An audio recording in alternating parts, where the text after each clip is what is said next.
Film Club. Thank you for joining us for another episode of Film Club. I'm one of your hosts, Andy Harrison, and with me, as always, it's Andy Donaldson. Ciao. Every week in Film Club, we invite you along to watch a film with us, and this week we are taking a look at Bicycle Thieves.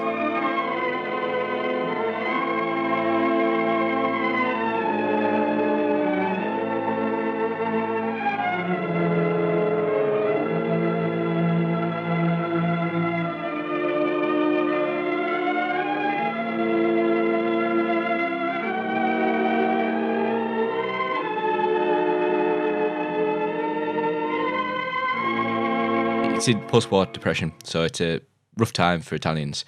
They're trying to seek jobs. Anyway, he falls fortunate with his skill set. He manages to get a job. It does require him to have a bicycle. You know, he has to sell some linen to get this bicycle, and his bike gets stolen, which in effect it means that he can't have a job anymore, which means he can't provide his family. He can't have like mozzarella on toast to give his son. It's about a story of him trying to find his bicycle, and it's almost like a needle in a haystack around Rome. And it's quite a harrowing film, Andy. I loved it. Italian, of course, directed by Vittorio De Sica. What struck me is how much poverty in the system is against him. Well, obviously, poverty is against him. It's horrible. It's the fact that he needs that kind of capital to start his job. He needs the bicycle. It's however much, 6,500 that is required. So he needs to sell his like dowry, his bed sheets. Ultimately, as we see at the end of the film, he resorts to doing the one thing that he's trying to fight against, and it's like a vicious circle of poverty. Yeah, and it's one of those films that comes up all the time when people talk about Italian neorealism, because it was a movement that was all about reflecting the state of Italy post-World War II. And, poverty had become sort of rampant at that point. People had found themselves in these horrible loops. You were just mentioning there the fact that Antonio and his wife, they have to sell their bed sheets. And upon selling them, it's put into this huge pile of a mountainous, huge creation of bed sheets where the guy has to climb up to sort of fit it in. A wonderful sort of visual example of how widespread that level of poverty and that level of desperation has become. I haven't seen something like this since we talked about French New Wave, like a genre that's come from a scenario of a country's been in. It's a super liberal way of approaching filmmaking. Neo-realism would often shoot on location, as is this. This film is shot all around Rome. It's gorgeous. Amazing. Sort of like getting to go into the nooks and crannies and really sort of explore the streets of Rome. And rather than using entrenched sort of expensive actors, they would often use like people who are just completely inexperienced, people who aren't actors in any respect. And here, which main cast star, aren't there? Yeah, we have our two main cast members. Let me get these names right. Lamberto Maggiorani, who plays Antonio Ricci. He's absolutely fantastic. So strangely enough, like he has that everyman quality to him. He's like a little bit of Humphrey Bogart with a little bit of Henry Fonda, but it turns out he was actually working as a factory worker. Which is stunning because he comes across so natural. I know Vittorio De Sica had this like mantra that everybody can play one role and it's themselves. And I think that he clearly embodies that so well. He clearly has that every man with the weight of the world on his shoulders, and his worries are primarily focused on money because it's the one thing, it's the one stress in his life that really takes away from him enjoying himself. And you get that lovely scene later on. He kind of throws caution to the wind and you get to see behind the curtain a little bit where they're sitting down at the restaurant and he's like, do you know what, screw it. We're going to spend a bit of money. I'm going to have a nice meal. My son's going to have a nice meal. And we're just going to sit here and enjoy it. Because one of the great sadness of this film is that we're not talking about a huge chasm of wealth depravity. What we're talking about is people wanting basic living wage. We're talking about people who don't want luxury. They're not looking at people with extravagant lives. In fact, in that scene, he's looking over at like a kid eating spaghetti and being like, do you know what? To eat like them, you'd have to earn $1 million, lira a month. So he's fantastic. He's absolutely brilliant. But for me, the heart of this film comes from Enzo Staiola. Yeah, his son Bruno. This even has like an even more charming story to it. So supposedly, while they were actually filming this, Enzo, the boy who would play Bruno, was just standing on like the side of the street watching them film at the time.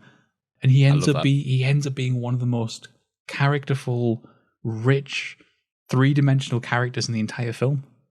Because I love how Antonio's getting thinged by the mob, and he has like the bright idea of going and getting a policeman to kind of like sort the situation out. It's like those little moments, or when he's running away, or him. That's this amazing scene he touched upon earlier when they're in the restaurant, and his dad's saying, "Oh yeah, you probably need $1 million to live this lifestyle," and immediately his son's like, "I'll stop eating," I don't, and it's like, no, you eat. It just shows that the respect he has. It's quite common throughout this film, bringing his set an example for the son, which is why it's so heart wrenching at the end of the film, where he says, "What kind of example are you setting for your son?" It's like, well, hold on, he's just shown how like passionate he is about his job and his wealth, and he's like just every day and providing for his family, and his son's like aspiring to that level. Then suddenly in his moment of like kind of desperation, someone makes that comment, and it's like, you don't know the full story, and unfortunately you've just seen him at his worst. The half the film really dedicates it to sort of Bruno's loss of innocence and his loss of childhood. The fact that the first time we're introduced to him,